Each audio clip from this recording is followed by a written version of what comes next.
Okay dear students, अभी हम matrices में मिसलेनियस एक्सरसाइज में है। मिसलेनियस एक्सरसाइज में हम 9 क्वेश्चंस तक खत्म किया था और अब 10th वाला क्वेश्चन एक बार देखिए। 10th वाला क्वेश्चन का मैंने खाली स्टेप्स लिखा हूँ। 10th वाला क्वेश्चन लिखा है कि एक मार्केट है। ओके, मैं पढ़ के सुनाता हूँ, ठीक है। चलो, ये manufacturer produces 3 products XYZ which he sells in 2 markets. Annual sales are indicated as below. देखिए, मार्केट 1, 2 मार्केट है, मार्केट 1 मार्केट 2 में प्रोडक्ट्स है XYZ। देखिए, मार्केट 1 में 10,000 प्रोडक्ट्स, 2,000 प्रोडक्ट्स, 18,000 प्रोडक्ट्स। ये अलग अलग क्यों? क्योंकि ये प्रोडक्ट अलग है, X है, Y है, Z है। मार्केट 2 में 6,000, 20,000, 8,000, ये 3 प्रोडक्ट का 2 मार्केट में सेल कर रहा है, ठीक है। If unit sale price of XYZ are 2 rupees 50 paisa, 1 rupees 50 पैसा एंड 1 रुपी रेस्पेक्टिवली। देखिए ये जो है ना, प्राइस तो फिक्स है। एक्स का प्राइस 2.5 रुपीज, 2.5 रुपए है। वाई का प्राइस 1.5 रुपए है। जेड का प्राइस 1 रुपए है। प्राइस तो प्रोडक्ट के हिसाब से फिक्स है, लेकिन मार्केट अलग है। देखिए, मार्केट अलग है, एक एक मार्केट से एक एक अलग अलग पैसा वो कमाएगा। क्या पूछ रहा? Find the total revenue in each market with the help of matrix algebra. हाँ, मतलब क्या है, ईच मार्केट से आप रेवेन्यू पता करना। रेवेन्यू मतलब क्या है? टोटल सेल्स करने के बाद कितना अमाउंट आता है, जो कलेक्शन होता है उसी को रेवेन्यू बोलते हैं, ठीक है। चलो, एक्सपेंसेस मतलब खर्चा कितना किया वो। रेवेन्यू मतलब जो आपका हाथ में आता है उसको रेवेन्यू बोलते हैं। चलो, अभी हम total revenue in each market बोल के क्वेश्चन मार्क को लगाया। देखिए, सीधी सी बात है, हम कभी भी देखिए, ये मल्टीप्लिकेशन करने के टाइम में ये इसको 2/3 मैट्रिक्स ले लीजिए, क्योंकि 3 प्रोडक्ट है, 2/3 लेना ही पड़ेगा। रेट जो है ना वो सिंगल मैट्रिक्स में लीजिए, कॉलम, ठीक है ना। क्योंकि देखिए, ये जो है ना XYZ का प्राइस है, तो देखिए ये Y का प्राइस Y से मल्टीप्लाई होना है, तो ये आप रो में नहीं लिख सकते, ये कभी भी कॉलम में लिख सकते हैं। ये लॉजिक है। नहीं रहा तो फिर ऑटोमेटिकली ये कभी भी हम बोला जैसा पहले वाला, आप एक्स वो हॉरिजॉन्टल ले लो, ये वाला कॉलम में ले लो, लेके मारो, वो आ जाएगा, टोटल रेवेन्यू कलेक्शन आ जाएगा, ठीक है। चलो, अभी देखो मैं क्या कर रहा हूँ। पहले इसको मैट्रिक्स के फॉर्म में लिखने के लिए बोल रहा हूँ ना, मैट्रिक्स का फॉर्म में लिखो। इधर देखिए क्या लिख रहा हूँ मैंने, 10,000, 2,000, ये 18,000, ठीक है। 6,000, 20,000, ये 8,000। ओके, ये मैट्रिक्स है। मल्टीप्लाई करना है, मल्टीप्लाई कैसा करें? 2.5, 1.5, 1 रुपी। हाँ, अभी देखिए ये कितना रो है? 2 रो है। कितना कॉलम है? 3 कॉलम है। ये कितना रो है? 3 रो है। कितना कॉलम है? 1 कॉलम है। 3 मैच हुआ, क्या है? मैच हुआ, मतलब ये मल्टीप्लिकेशन हो जाएगा।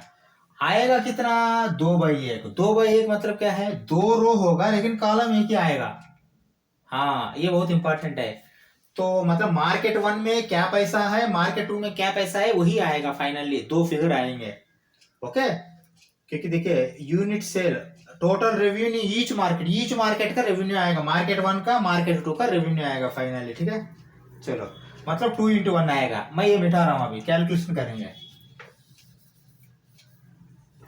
ठीक है। चलो देखो,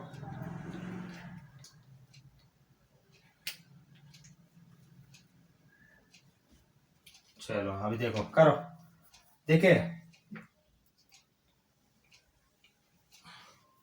ये तो एक ही है, और कुछ करने की जरूरत नहीं। देखिए, 10,000 इंटू 225, 2.5 क्या होगा? देखिए, 2.5 से 10 को मल्टीप्लाई किया तो कितना आएगा? 25 आएगा, है ना। हाँ, 25,000 प्लस होगा, बिल्कुल प्लस होगा। फर्स्ट रो फर्स्ट कॉलम है ना, कॉलम तो एक ही आएगा, first row first column, second row first column, second row फिर फर्स्ट कॉलम आएगा, कहीं फर्स्ट रो सेकंड कॉलम है ही नहीं वहां, ठीक है। चलो, 25,000 आया है। नेक्स्ट देखिए, 2,000 से किसको करना है? 1.5 को करना है। 1.5 इंटू 2 क्या है 3, मतलब 3000, ठीक है ना, प्लस 1 इंटू 18 मतलब 18,000 है, ठीक है। ये क्या है, ये फर्स्ट रो फर्स्ट कॉलम है। चलो नेक्स्ट क्या आएगा, फर्स्ट रो सेकंड कॉलम आएगा, क्योंकि इसमें दो रो आएगा, कॉलम एक ही है। चलो 6000 इंटू 2.5, देखिए 6000 को आपने 25 से मल्टीप्लाई किया तो 15 आएगा, मतलब 15,000। ये कैसा आया है, देखिए 6000 को दो बार किया तो 12,000 आएगा, और आधा बार करो 3,000, ओके 15,000, ऐसा भी आप डाल सकते हो 15,000। चलो 20,000 को 1.5 गुना 30,000 है ना, हाँ 30,000, ओके।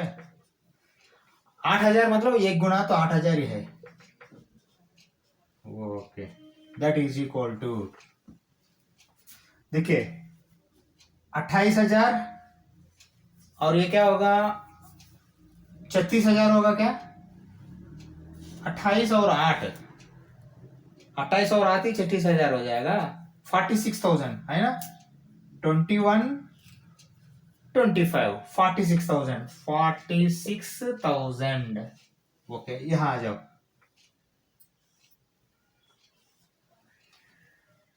45 53,000, ठीक है। 45 प्लस 8 करेक्ट है 53,000। देखिए लिखना क्या है, total revenue in market 1 46,000, total revenue in market 2 50,000, क्योंकि ये मार्केट 1 का फर्स्ट वाला, मार्केट 2 का सेकंड वाला है, क्योंकि वो इसी हिसाब से लिखा है। देखिए मार्केट 1 का ऊपर लिखा है, मार्केट 2 का नीचे लिखा है, प्राइस तो दोनों के लिए सेम है, ठीक है ना। हाँ लिखेंगे क्या है अभी, देखिए ऐसा लिखना है, रेवेन्यू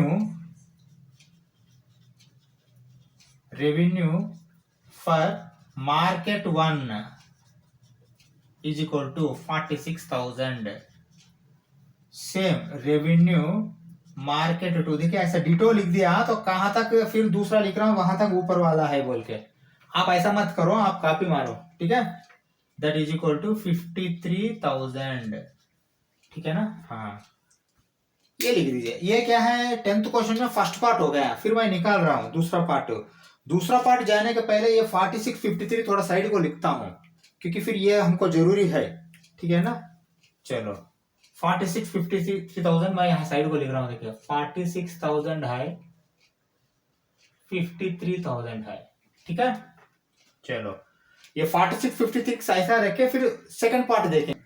चलो सेकंड क्वेश्चन देखिए, 10th क्वेश्चन में सेकंड पार्ट बी क्या दिया है, if unit cost of each above products 2 rupees 1 rupee and 0.5, तो फाइंड ग्रॉस प्रॉफिट बोल के बोल रहा है। हाँ देखिए अभी देखिए ये क्या है, ये रेवेन्यू है, पहले प्रॉफिट कैसा है, देखिए सेल तो किया आपने, इतना पैसा आया है, लेकिन आपको कुछ खर्चा हुआ है, तो खर्चा कितना हुआ वो फिर इसमें से माइनस किया तो भी आपको प्रॉफिट आएगा ना, है ना। हाँ if unit cost of each of above products, देखिए यूनिट कॉस्ट में देखिए एक बात बोलता हूँ, इधर देखिए क्या लॉजिक है, आपने यक्स कुछ बनाया है, लेकिन उसके लिए आपको देखिए पैसा हमने 1.5 रुपए में ऐसा कुछ हमने शायद पहले वाला किया था, अगर 1.5 रुपये 2 रुपीस है, 2 रुपए में आपको प्रोडक्शन किया, लेकिन आपने 2.5 रुपए में भेजा है, ठीक है ना। एक में आपको 8 आना आपको प्रॉफिट आया है, 8 आना 0.5 रुपीज, ठीक है ना। हाँ 0.5 रुपीज आया है, लेकिन देखिए ये यक्स कितना है, इधर देखिए इसमें तो 10,000 है, 10,000 मतलब आपको आधा रुपए में क्या आएगा प्रॉफिट, 1 रुपए अगर रहेगा तो 10,000 का 10,000 रुपए आएगा, लेकिन आधा रुपए आया तो 5,000 प्रॉफिट आएगा खाली मार्केट 1 में आपको, फिर मार्केट 2 में प्रॉफिट अलग है, वही प्रोडक्ट का अलग है, इसका अलग है, इसका अलग है, इसका अलग है, लेकिन इसका भी अलग अलग है, देखिए ठीक है ना। हाँ ओके, तो अभी मैं ये बोलना चाहता हूं, कॉस्ट जो है ना, कॉस्ट भी आप मार्केट हिसाब से करेंगे, हम मार्केट हिसाब से कॉस्ट भी करेंगे, कॉस्ट आएगा, कॉस्ट आने के बाद देखिए प्रॉफिट कैसा आता है मुझे ये बता दीजिए। ये जो है ना ये रेवेन्यू है, देखिए revenue minus cost is equal to profit. ठीक है ना, ज्यादा इकोनॉमिक्स में मत जाना, लेकिन अब ये एक क्वेश्चन के लिए मैं बोल रहा हूं। मतलब आपको सेलिंग प्राइस है ये रेवेन्यू, मतलब यहां सेलिंग प्राइस माइनस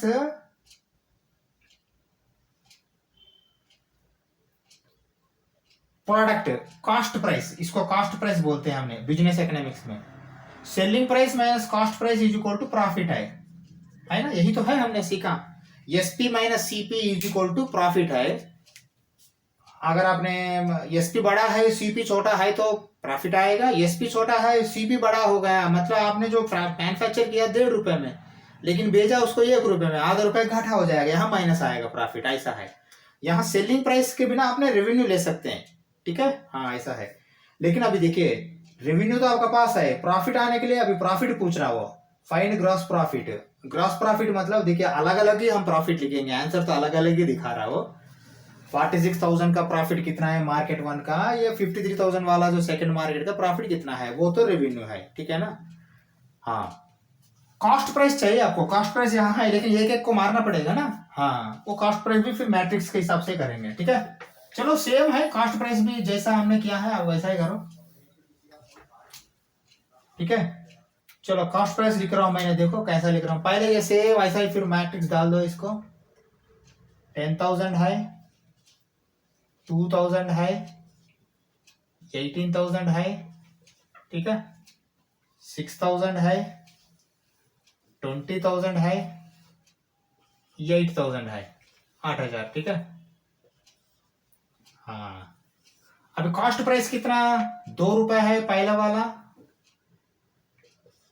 उसके बाद फिर 1 रुपए है, तीसरा वाला आधा रुपए है, ठीक है। हाँ तो इसका एक ही बार में इधर ही लिख सकते हैं, ऐसा ज्यादा ये नहीं आता, ठीक है ना। एक ही रो सॉरी एक ही कॉलम में 2 रो आएगा, 2 रो आएगा, एक कॉलम आएगा। चलो देखो 10,000 इंटू 2 क्या आएगा, 20,000 होगा, प्लस 2,000 इंटू 1 क्या होगा, 2,000 होगा, प्लस 18,000 इंटू 0.5 मतलब 9,000 होगा, ठीक है। ओके सेकंड वाला आ जाओ, 6,000 इंटू 2 12,000 हो जाएगा, प्लस 20,000 20,000 ही हो जाएगा, प्लस 8,000 में आधा 50% 4,000 हो जाएगा, ठीक है। हाँ फाइनली वो फिगर कितना आएगा इधर लिखो एक बार, दैट इज इक्वल टू, ये क्या है, ये कॉस्ट प्राइस है, कॉस्ट कास्ट बोल के एक बार लिखना, ठीक है ना, बी में कर रहे हैं मतलब कास्ट ही है वो, ठीक है। चलो देखिए 22 प्लस 9 31,000 करेक्ट है क्या सॉरी 29 प्लस 2 31, ओके। ये देखिए 20 प्लस 12 32 प्लस 4 36,000, एक बार देखो फिर दोबारा 22,000 प्लस 9 31,000 करेक्ट है, 12 और 20 32,000 और 4 36,000 करेक्ट है। ये क्या है, ये कॉस्ट है। तो फिर दोबारा ऐसा लिखिए, इधर देखिए क्या मैं लिख रहा हूं, यहां कामा लगाओ, प्रॉफिट प्रॉफिट पूछ रहा है ना वो, profit is equal to selling price, या नहीं तो यहां रेवेन्यू बोल रहा है ना, रेवेन्यू बोल के लिखिए, रेवेन्यू माइनस कास्ट प्राइस, ऐसा लिखिए, ठीक है। हाँ इसके लिए लिख रहा हूं मैंने यहाँ, ठीक है ना। रेवेन्यू क्या है, रेवेन्यू मैट्रिक्स ये है 46,000, क्योंकि ये सब मैट्रिक्स के हिसाब से ही करना है हमने, ये बोलना नहीं, 53,000 माइनस कॉस्ट प्राइस क्या है, ये है कॉस्ट प्राइस, ठीक है, 31,000 36,000, दैट इज इक्वल टू, यहाँ इक्वल टू लिखा है ना माइनस करके प्रॉफिट, अभी प्रॉफिट आएगा देखिए 46 में अगर 31 गया तो कितना होगा, 5 आएगा, यहाँ 4 में 3 गया तो 1 आएगा, 15,000, ठीक है। ओके 53 में 36 गया तो 7 आएगा यहाँ, ठीक है ना, 6 + 7 13, ओके, यहाँ 4 रहेगा तो ये आएगा 17,000। ठीक है, ये आंसर करेक्ट है ना? हाँ, 15,000 17,000 उसको प्रॉफिट आएगा। ये मैट्रिक्स का रूप में दिखना है। आप फिर ये यही लिखिए, gross profit from each market, gross profit from market 1 15,000, gross profit from market 2 17,000 बोल के लिख के इसको क्लोज कर दीजिए। ठीक है, चलो हम 11th क्वेश्चन में चलते हैं। 11th क्वेश्चन एक बार देखिए क्या दिया है। Find the matrix x so that x into 1 2 3 4 5 6। देखिए ये भी मैट्रिक्स है, ये भी मैट्रिक्स है। ये दो मैट्रिक्स का मल्टीप्लीकेशन के बाद आंसर क्या आ रहा? -7 -8 -9 2 4 6 आ रहा। तो x पता करने के लिए बोल रहा फाइंड द मैट्रिक्स x बोल के। हाँ, देखिए यहाँ लॉजिकली आप इसको आंसर करना है। कैसा? पहले x क्या 2/2 है, क्या 1/3 है, क्या 2/3 है, क्या 3/3 है, क्या कैसा मालूम पड़ेगा आपको? क्योंकि let x is equal to ABCD 2/2 में लिखना है, नहीं तो ABCDEF 2/3 में लिखना है। क्या कैसा लिखना है, कैसा मालूम पड़ेगा? हाँ, देखिए लॉजिक देखिए। हाँ, मैं बोल रहा हूँ, देखिए x एक है, यहाँ दूसरा y है, y समझो इसको। ठीक है ना? दैट इज इक्वल टू, ये क्या है? ये 2 रो 3 कॉलम है यहाँ। ठीक है ना? z देखिए 2 रो है 3 कॉलम है, 2/3 आया है। ठीक है, चलो, लेकिन आपके पास x लकीली आपके पास है 2 रो 3 कॉलम है, ये भी। ठीक है ना? 2 रो है 3 कॉलम है। चलो देखिए, यहाँ z आने के लिए पहले मल्टीप्लीकेशन होने के लिए इसका रो इसका कॉलम मैच होना, मतलब यहाँ कॉलम्स 2 होना चाहिए फर्स्ट। ठीक है, 2 कॉलम हुआ तो x का कॉलम्स y का रो मैच होना है। x का कॉलम y का रो मैच हो गया तो मल्टीप्लीकेशन होगा। मल्टीप्लीकेशन होने के लिए पहले ये 2 होना चाहिए। यहाँ 2 हुआ तो ही मल्टीप्लीकेशन होगा, क्योंकि ये 2 रो है। x का कॉलम्स y का ये y पकड़ लिए थोड़ी देर के लिए। ठीक है ना? ये z पकड़ लीजिए। क्या होगा अभी? ये इसका कॉलम्स 2 होगा। ठीक है, चलो मान लिया। लेकिन फाइनली मैट्रिक्स जो आता है, मैट्रिक्स वो क्या होगा? ये तो आपको मल्टीप्लीकेशन के लिए है, लेकिन रिजल्टेंट मैट्रिक्स क्या है? ये 2 के लिए। तो यहाँ 2/3 आया है तो 3 मैच हो गए, मतलब यहाँ 2 होना चाहिए, क्योंकि 2 इंटू 3 आएगा, लेकिन 2/2 रहा तो ही मल्टीप्लीकेशन होगा वो। मतलब आप अब x क्या लेना है? 2/2 लेना है। मतलब आप ऐसा ले सकते हो, x is equal to ABCD ले सकते हो। कॉन्सेप्ट अगर समझ में नहीं आए, कॉन्सेप्ट में ग्रिप नहीं आई, तो ऐसा वाला क्वेश्चन नहीं कर पाएंगे आपने, क्योंकि x क्या लेना आपको समझ में नहीं आता। 2/3 के बिना आपने क्या लेंगे? यहाँ भी 2/3 है, यहाँ भी 2/3 है, x आप 2/3 ले लेंगे। समझा? हाँ, वो गलत मत करना। ठीक है, चलो इसका आंसर लिखने के टाइम में थोड़ा ऐसा लिखिए, as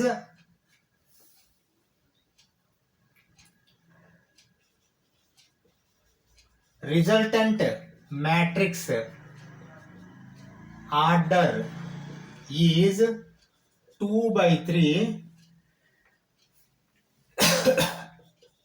the matrix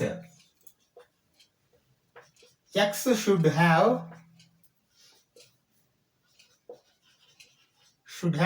the order of 2/2 for possible multiplication with 2/3। ये लिखिए। ठीक है ना? क्या लिखा हूं? As resultant matrix. Resultant matrix मतलब फाइनल मैट्रिक्स है। Resultant matrix order is 2/3, the matrix X should have the order 2/2 for possible multiplication with 2/3। देखिए, मल्टीप्लीकेशन विथ 2/3। हाँ, ठीक है ना? ये सब एक लाइन में आपको मैंने डाल दिया। तो फिर नेक्स्ट क्या लिखना? Let x is equal to ABCD। ठीक है? हाँ, कामा लगाओ, फिर दोबारा यहां मार दो, ABCD इंटू 1 2 3 4 5 6। ओके, यही तो है, x को आपने ले लिया क्योंकि x इज इक्वल टू ये ले लिया, कॉमन लगाया। मैंने साइड लिख रहा हूं, मतलब आप साइड में नहीं लिखना, आपने नीचे लिखना है, ठीक है। चलो मल्टीप्लाई करो इसका, ये प्लस 4b, ये प्लस 4b, ठीक है ना। ये क्या है, देखिए फर्स्ट रो फर्स्ट कॉलम है, फिर next first row second column, first row second column, देखिए 2a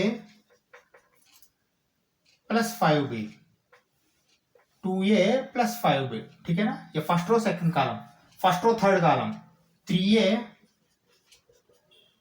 प्लस 6b, ठीक है। 3a प्लस 6b, ये क्या है, first row third column. Next देखिए c plus 4d, c plus 4d, 2c plus 5d, 3c plus 6d, ठीक है। हाँ, अभी क्या करना है, दैट इज इक्वल टू, इसको इक्वेट करो, -7 -8 -9 2 4 6 बोल के एज गिवन, ठीक है। ओके चलो हो गया। अभी देखिए यहां कौन सा भी दो इक्वेशन ले लो, ये भी ये भी ये भी, दो वेरिएबल पता करने के लिए दो इक्वेशन चाहिए, यहां 3 इक्वेशन है, आप कौन सा भी ले लो। अभी मैं ऐसे करता हूं, फर्स्ट सेकंड लेके ये भी पता करेंगे, सेकंड थर्ड लेके सीडी पता करेंगे, ठीक है ना। कोई भी ले सकते हैं हमें, आपको चाहिए क्या, एक्स चाहिए, ए बी सी डी आया तो आपको ऑटोमेटिकली एक्स आएगा, ठीक है। चलो लिखो, देखिए मैं ऐसा लिख रहा हूं, देखिए ये plus 4b is equal to -7, ठीक है, comma 2a plus 5b is equal to -8। Okay, अभी देखिए मैं ऐसा करता हूं, ये 5b है, ये 4b है, वो नहीं लेता हूं, इसको 2 से मल्टीप्लाई करता हूं, 2a आएगा, 2a कैंसिल हो जाएगा अगर माइनस किया तो, b आएगा, b आने के बाद सब्स्टिट्यूट कर रहा है तो ये आएगा। चलो अभी देखो मैं ऐसा कर रहा हूं, देखो क्या कर रहा हूं, इसको 2 मल्टीप्लाई किया तो क्या होगा, 2a plus 8b is equal to -14 आएगा। ये करेक्ट है क्या, पहले देखो मैं इसको 2 से मल्टीप्लाई किया, किस लिए, क्योंकि ये 2a मैच होगा तो मैं 2a कैंसिल करता हूं, 2a plus 8b -14 is equal -14। Okay चलो फिर ये लिखो यहाँ, 2a plus 5b is equal to -8। हाँ अभी माइनस करो, माइनस, ये तो कैंसिल हो जाएगा, 2a 8 माइनस 5 क्या है, 3b। हाँ देखिए -14 माइनस ऑफ -8 प्लस 8, -14 प्लस 8 कितना, -6, b कितना -2, इसको आपने बॉक्स डालो, b -2 आया है, ध्यान में रख लो, ठीक है, b -2 आया है। चलो यहां आ जाओ फिर दोबारा, b -2 आया तो फिर ये भी इधर ही पता करते हैं, क्यों झंझट, अब यहां मार्क है, ठीक है। हाँ b -2 आया तो -2 plus 4b is equal to -7 है ना, -2 प्लस 4b, क्योंकि ओ सॉरी ये -2 ने, चलो ये plus 4 into -2 is equal to -7, क्योंकि b का जगह हमने -2 डाल दिया। देखिए ये इज इक्वल टू -7, देखिए ये -8 होगा, लेकिन वो साइड जाके क्या होगा, +8 होगा, ये इज इक्वल टू 1, इसको भी आपने बॉक्स डाल दिया। देखिए आपके पास ये भी आ चुका है, x पता करने को बोला, x में ये भी आ चुका है, अभी cd पता करना, cd भी इधर आसान से पता हो जाएगा।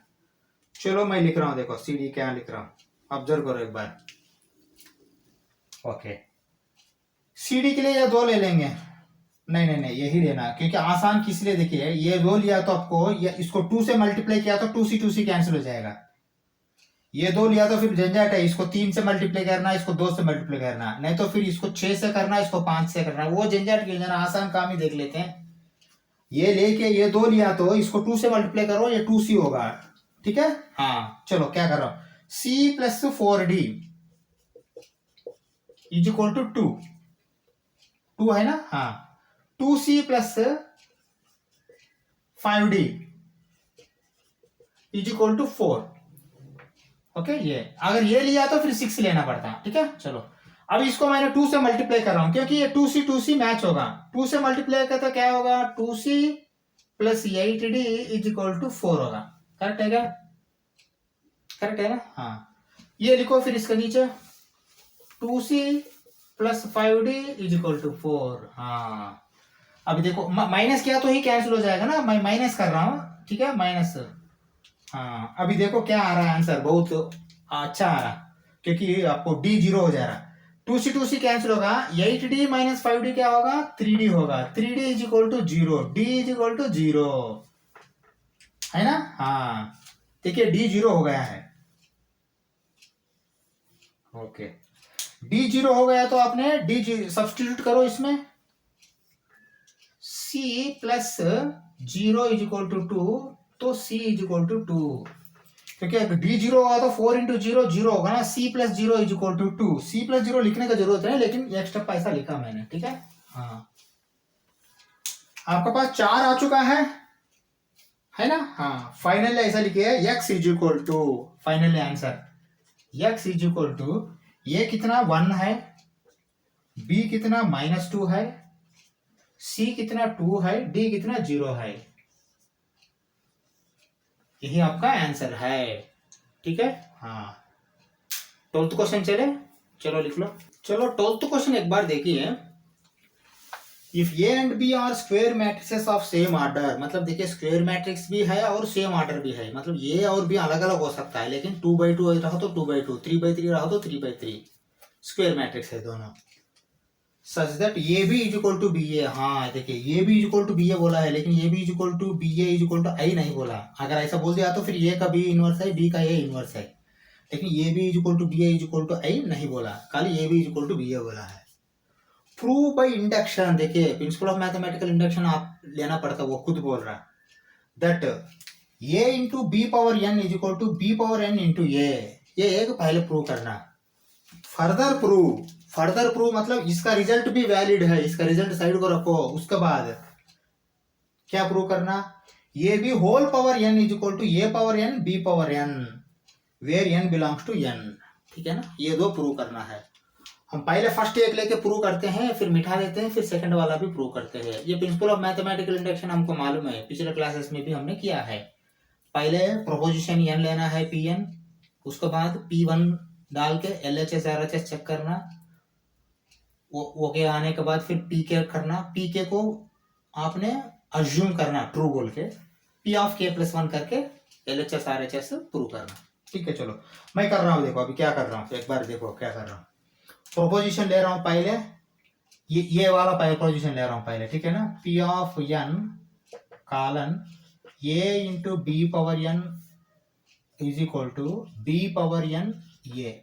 ठीक है, हाँ, देखिए मैं कामा लगा के P ऑफ 1 इधर ही कर रहा हूँ क्योंकि आप नीचे करना है। ठीक है, जगह नहीं है इसलिए P ऑफ 1 कर रहा हूँ। देखिए P ऑफ 1 क्या कर रहा, तो देखिए ये P of 1 LHS is equal to, देखिए ये B power 1 that is equal to A B, है ना? हाँ, चलो फिर आ जाओ RHS is equal to B power 1 into A that is equal to B A. ठीक है, ओके। हाँ, अब बता दो P1 LHS is equal to RHS आना। अभी LHS is equal to RHS आया है क्या? आया है, किस लिए? LHS is equal to RHS पहले लिखो, किस लिए? Because AB is equal to BA as given. देखिए यहाँ गिवन है ना, AB is equal to BA as given, है ना? हाँ, ये बहुत इंपॉर्टेंट है। एक्चुअली आपको आया नहीं, मैट्रिक्स में AB is not equal to BA actually, ये इसके हिसाब से, लेकिन वो यहाँ कंडीशन दिया है AB is equal to BA बोल के। ठीक है ना, इसीलिए आपको P ऑफ 1 ट्रू हो गया है। अभी लिखिए P of 1 is equal to true, P of n is true for n is equal to 1। ठीक है, अभी ये 2 स्टेप हो गया, P1 है एक, PK। चलो लिखो P ऑफ K। ये सब जो मैं साइड को लिख रहा हूं आपने नीचे लिखना है पी ऑफ के कॉलन। देखिए कहाँ कहाँ n है वहां के लगाओ, ये B power k is equal to B power k, ये कामा लगाओ, assume P k is true. हाँ इसको कोई प्रूफ करने की जरूरत नहीं, इसको आपने अज्यूम करना ट्रू बोल के, अज्यूम पी ऑफ के इज ट्रू।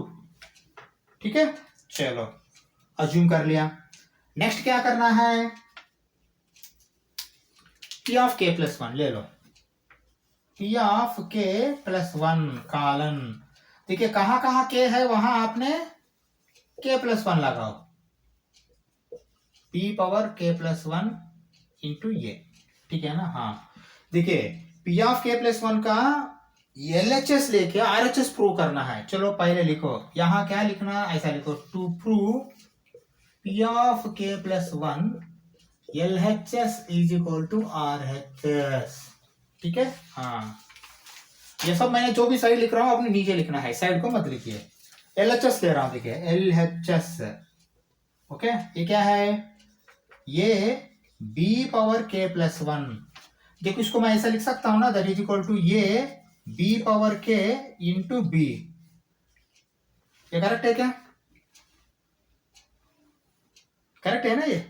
हाँ हाँ एक मिनट, अभी पी डायरेक्ट तो नहीं लिखेंगे हम, पी ऑफ के का मदद ले लेंगे, पी ऑफ के का मदद लेके ही P of k plus one में प्रूव करना है। चलो पी ऑफ के में क्या दिया, ये इंटू बी पावर के का value B power k into ये दिया, दैट इज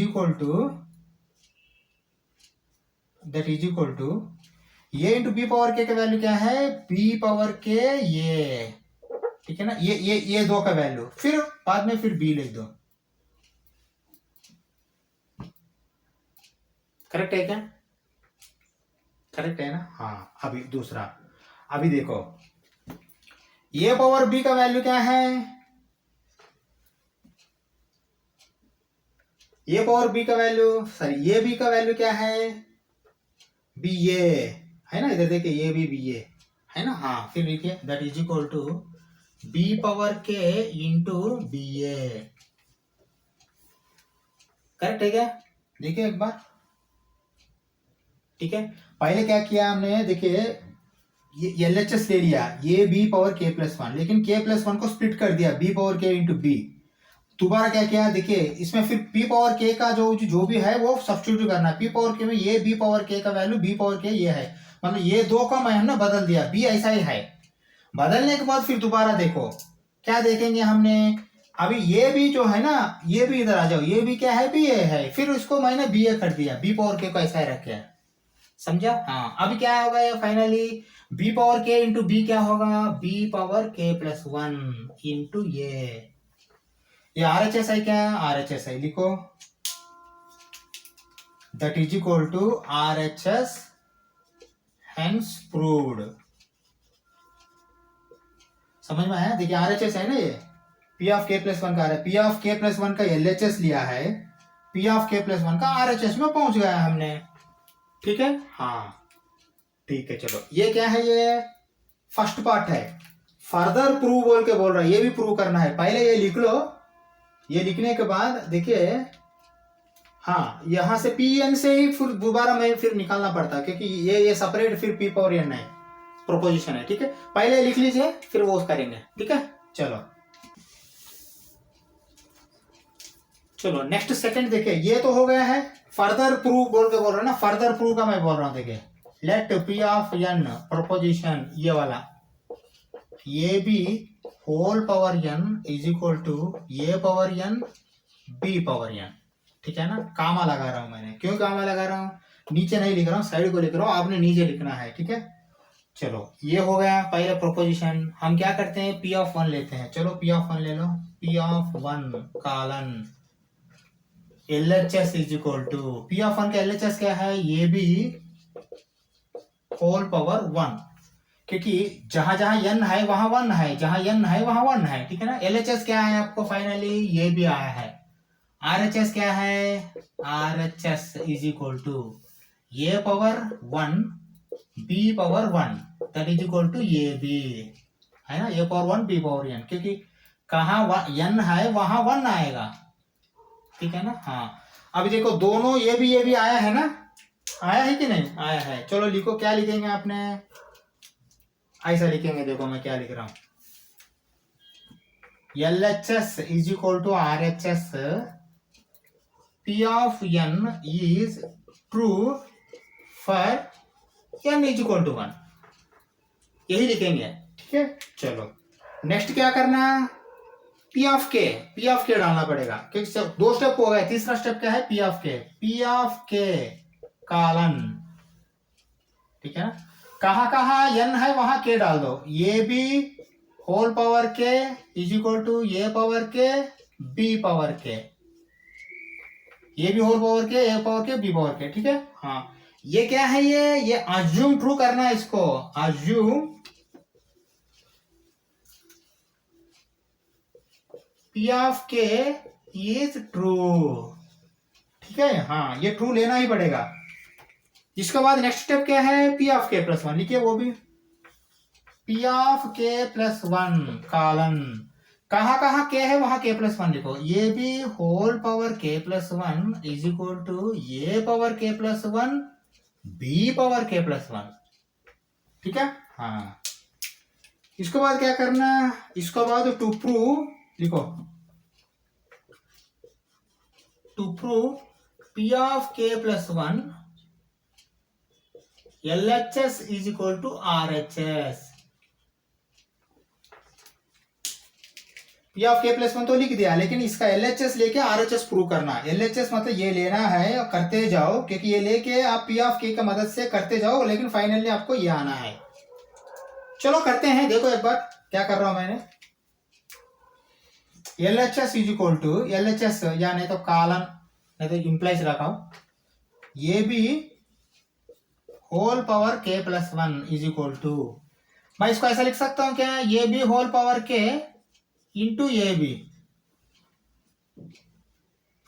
होल पावर 1 है, ये भी होल पावर k है, k प्लस 1 बेस सेम है, ठीक है ना। हाँ चलो क्यों लिखा है, देखिए ये भी होल पावर k का वैल्यू है, P ऑफ k का मदद लेना पड़ेगा यहाँ आपने, ये भी whole power k is equal to क्या है, A power k B power k, ये दोनों हो गया, फिर बाद में ये भी है, ये है बी है। चलो अब एक इंपॉर्टेंट स्टेप देखो, हमने पिछले ही हमने किया है, क्या किया है इधर देखिए, बी पावर k ये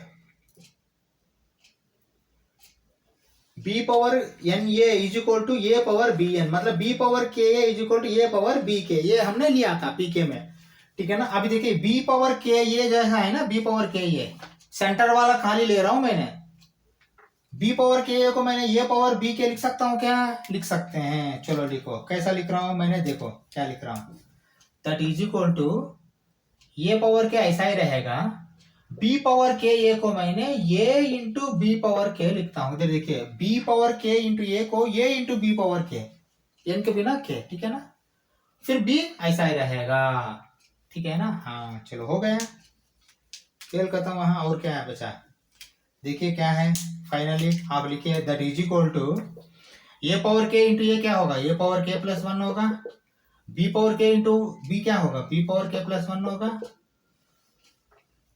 वही तो है आपको चाहिए यहाँ, ठीक है ना। हाँ लेकिन यहाँ थोड़ा ऑब्जर्व कीजिए कैसा लिखा हूं मैंने, बी पावर के ये is equal to A B power k, क्योंकि यहाँ दिया है ना ये इसका वजह से, ठीक है। पहले वाला में इसका वजह से लिखा था हमने, सेकंड वाला में इसका वजह से, ठीक है। चलो therefore LHS is equal to RHS hence proved, समझ में आया। हाँ हाँ 12th क्वेश्चन खत्म हो गया, अभी 13, 14, 15 तीन ऑब्जेक्टिव है, चलो तीन ऑब्जेक्टिव वो भी करते हैं। चलो एक बार क्वेश्चन देखिए, 13 क्या दिया है, if matrix A is equal to alpha beta gamma minus alpha, gamma शायद पहले बार आया है अभी, alpha beta gamma minus alpha is such that A square is equal to I, ये बहुत इंपॉर्टेंट है, A square is equal to I मतलब ये ए इंटू ए करने के बाद वो आई आएगा, आइडेंटिटी मैट्रिक्स। आइडेंटिटी मैट्रिक्स मतलब क्या है, दो तो जीरो हो जाएगा, बाकी आप इक्वेट करने के बाद आपको अल्फा बीटा का शायद कुछ का वैल्यू आएगा, वो वैल्यू के हिसाब से वो पूछ रहा है ये चारों में से कौन सा वो आंसर है बोल के, ठीक है ना। इसका आपने ये स्क्वायर पता करने के बाद ही मालूम पड़ेगा, ये स्क्वायर करके उसको इक्वेट करो। चलो ये स्क्वायर कर रहा हूं मैंने, क्या आएगा हम देखते हैं, ठीक है ना।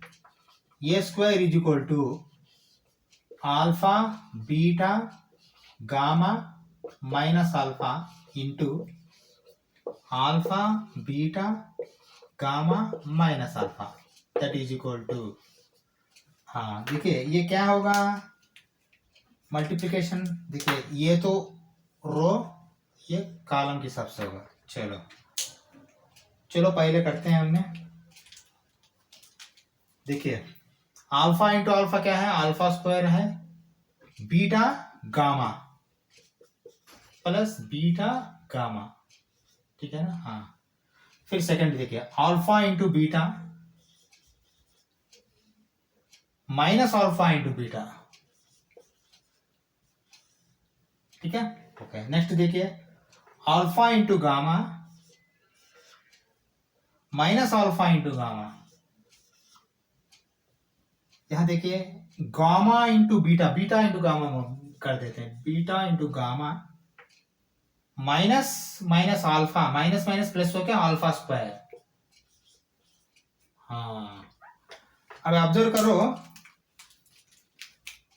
Alpha gamma minus alpha gamma zero, alpha beta minus alpha beta zero है, ठीक है। दैट इज इक्वल टू, ये तो alpha square plus beta gamma, ये तो नीचे जीरो है, वो भी जीरो है, और यहां क्या होगा, ये भी फिर alpha square plus beta gamma.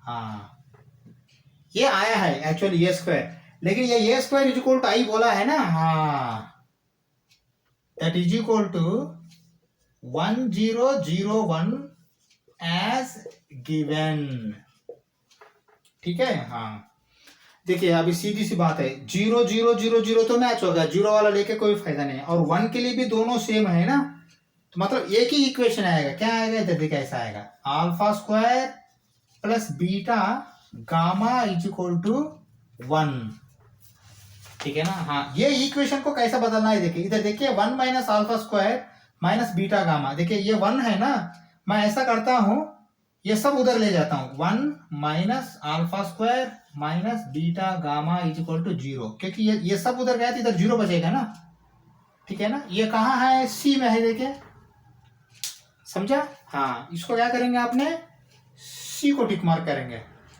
ठीक है। चलो हम 14th क्वेश्चन में चलते हैं।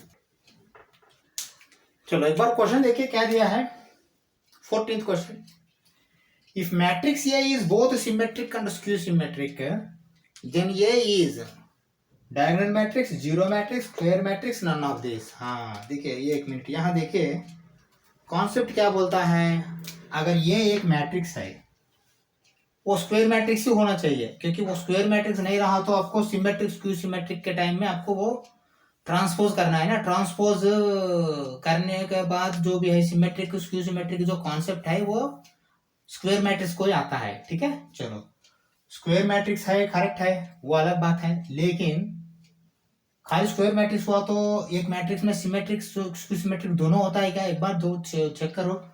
ये ट्रांसपोज करने के बाद ये भी होना है, ये ट्रांसपोज करने के बाद माइनस ये भी होना है, क्योंकि ये हुआ तो सिमेट्रिक है, माइनस ये हुआ तो स्क्यू सिमेट्रिक है। ऐसा कौन सा मैट्रिक को पॉसिबल है, कोई स्पेशल रहा तो ही पॉसिबल है। हमारे पास स्पेशल मैट्रिक्स दो ही है, एक है आइडेंटिटी मैट्रिक्स आई, दूसरा है जीरो मैट्रिक्स, वो एक आई है दूसरा वो है।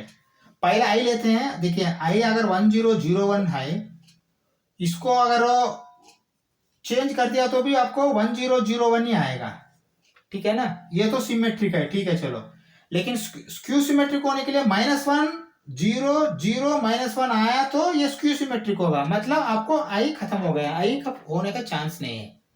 दूसरा बच्चा क्या है, जीरो है। देखिए जीरो मैट्रिक्स जो है ना, जीरो मैट्रिक्स कितना भी बदलो फिर 0 0 ही आएगा, मतलब इसको आपने सिमेट्रिक भी बोल सकते हो, स्क्यू सिमेट्रिक भी बोल सकते हो, ठीक है ना, क्योंकि स्क्यू सिमेट्रिक माइनस अगर डाल दिया तो भी आपको 0 बदलेगा नहीं, +1 से मल्टीप्लाई करो माइनस से मल्टीप्लाई करो, ये 0 0 ऐसा ही रहेगा, मतलब इसका आंसर क्या है, जीरो मैट्रिक्स है। समझ में आया। हाँ देखिए जीरो मैट्रिक्स को एक ही को खासियत है कि वो ट्रांसपोज करने के बाद सिमेट्रिक भी बनेगा, स्क्यू सिमेट्रिक भी बनेगा, ऐसा बोल सकते हैं। नहीं तो ऐसा बोल सकते हैं जीरो मैट्रिक्स को आपने माइनस से मल्टीप्लाई किया तो भी -1 से वही आएगा, +1 से मल्टीप्लाई किया तो भी वही आएगा। ठीक है, चलो हम 15th क्वेश्चन में चलते हैं। चलो 15th क्वेश्चन एक बार देखिए क्या दिया है। If A is a square matrix such that A² is equal to A, हाँ ये देखिए A² is equal to A किसको आएगा, नॉर्मली I किसी से मल्टीप्लाई किया तो भी वही मैट्रिक्स आएगा। मुझे लगता है यहाँ I रहा तो ऐसा आएगा, लेकिन उसका कोई जरूरत नहीं, हम ये क्या है पता करने के बिना भी यहाँ ये इक्वेशन का आंसर ले सकते हैं। Then I plus A whole cube minus 7A is equal to what बोल के पूछ रहा। देखिए इसका आंसर क्या है, ये है क्या, I माइनस A है क्या, I है क्या, 3A है क्या बोल के पूछ रहा। चलो इसको हम ऐसा करते हैं, इसका एक्सपेंशन करते हैं। पहले एक्सपेंशन करने के बाद देखते हैं वो जो दिया है वो डाल के चेक करते हैं। ठीक है ना, चलो अभी देखो मैं क्या कर रहा हूँ। I plus A whole cube minus 7A is equal to, ठीक है ना, हाँ देखिए A plus B whole cube का फार्मूला ले लो, A cube plus B cube plus 3A² B plus 3AB², correct है क्या? A plus B whole cube, A cube plus B cube plus 3A² B plus 3AB², नहीं तो A cube plus 3A² B plus 3AB² plus B cube, ऐसा भी लिख सकते हैं।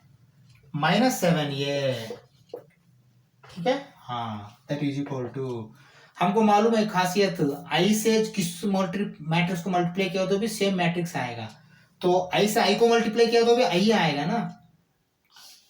अभी मैं ऐसा 2-3 स्टेप है ना, मैं पैसा लेता, actually I cube equal to I direct लिख सकते हैं, लेकिन ऐसा कोई जरूरत नहीं। देखिए आप I² लिख सकते हैं, I² into I, first step में I² लिखिए, बाद में फिर इसको I कर देंगे, ठीक है ना, क्योंकि I क्यूब को मैंने I² इंटू ये सब ये कर दिया स्प्लिट, नहीं तो ऐसा कर दिया I² into I plus A² into A plus 3, हाँ I² को मैं ऐसा करता हूं I, ठीक है, हाँ IA प्लस 3I, हाँ इसको डायरेक्ट लगा सकता हूं, क्योंकि यहां देखिए एक बार A² इज इक्वल टू ये बोला है, तो फर्स्ट स्टेप में कम से कम A² को तो ये करो, ठीक है, -7A, ठीक है, हाँ चलो अभी देखो स्टेप को कैसा आएगा। I² इंटू I को I से मल्टीप्लाई कर रहा हो तो फिर ये मैं I² लिखता हूं, ठीक है ना, I से ये कर दिया तो I इंटू ये हो आएगा, I इंटू I² I², फिर नेक्स्ट इसको I कर देते हैं, ठीक है, प्लस, हाँ अभी देखिए A² क्या होगा ये, तो फिर आप ये इंटू ये लगाओ, प्लस देखिए I इंटू ये क्या होगा, ये होगा 3I, ये लगाओ क्योंकि I इंटू ये आ चुका है, प्लस I इंटू ये क्या होगा, ये होगा 3A लगाओ, ठीक है ना, I कैंसिल हो जाएगा, -7A। हाँ नेक्स्ट फर्दर स्टेप लिखो, I² क्या होगा, I आएगा, I इंटू I से किसको भी मल्टीप्लाई करो I सेम वो आएगा, लेकिन I से I को मल्टीप्लाई करो तो I आएगा, ठीक है, प्लस A² ये आएगा, प्लस देखिए I इंटू ये आएगा, प्लस 3A, हाँ अभी मैं ऐसा करता हूँ, ये 3A माइनस 7A कितना होगा, -4A लगाओ सीधा, ठीक है, हाँ चलो नेक्स्ट देखो, that is equal to I, ये प्लस 3A कितना है, +4A -4A, फाइनली आंसर क्या आएगा आपको, +4 -4 कैंसिल होकर I आएगा, तो कौन सा है आंसर, समझ में आया? हाँ देखिए डायरेक्ट स्टेप भी लगा सकते हैं अपना, I क्यूब को सीधा से सीधा I डाल सकते हो एक बार में, ये क्यूब को भी सीधा से सीधा ये लगा सकते हो, है ना, ये क्यूब मतलब दिमाग में देखिए A² इंटू ये स्क्वायर का वैल्यू ये है, फिर ये² होगा, फिर ये है बोल के सीधा एक स्टेप में भी इसको ये लगा सकते हो, यहाँ भी सीधा 3A लगा सकते हो, क्योंकि I इंटू ये पहले करके उसके बाद फिर I इंटू ये दोबारा करके ये लगाना, इसके बिना आपने सीधा से सीधा 3A एक ही बार में लगा सकते हो, यहाँ भी 3A एक ही बार में लगा सकते हो, ठीक है ना, यहाँ 3A है, यहाँ 3A है, देखिए ठीक है, 7A 3A 6A 7A minus ये, यहाँ एक ये है ऑलरेडी, ठीक है ना, माइनस ये प्लस ये कैंसिल होगा 0, यहाँ जो है ना I आएगा सीधा, ठीक है, चलो हाँ, इससे आपका मैट्रिक्स पूरा चैप्टर खत्म हो गया।